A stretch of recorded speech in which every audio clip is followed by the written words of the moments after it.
Hello everyone, সবাইকে শুভ শারদীয়ার অনেক শুভেচ্ছা।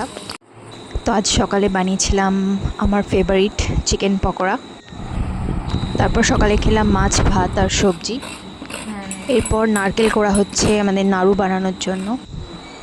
নিমকিও বানানো হবে, তাই এখানে রুল ময়দা নেওয়া হচ্ছে। এর মধ্যে নুন, চিনি আর তেল দেওয়া হলো, আর কিছু গোলমরিচ গুঁড়ো আর জিরে গুঁড়ো দেওয়া হচ্ছে। তারপরে মাখা হচ্ছে, আর এখানে কালো জিরে দেওয়া হলো।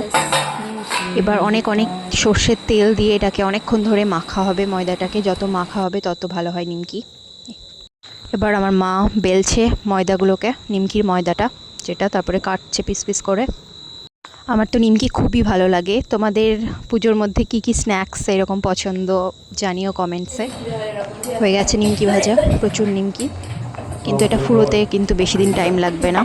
এখানে আমার বোন পিসির মেয়েও জীবনে প্রথম ময়দা মাখছে।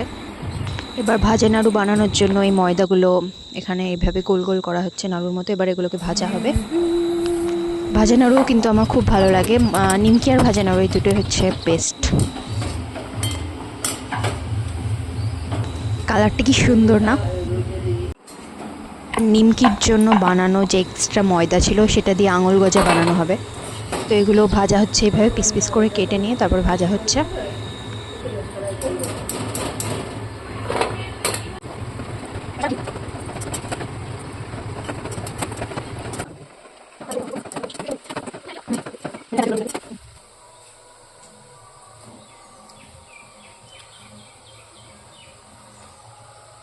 এখানে আরও ভাজা নাড়ু ভাজা হচ্ছে, অনেক আছে ভাজা নাড়ু।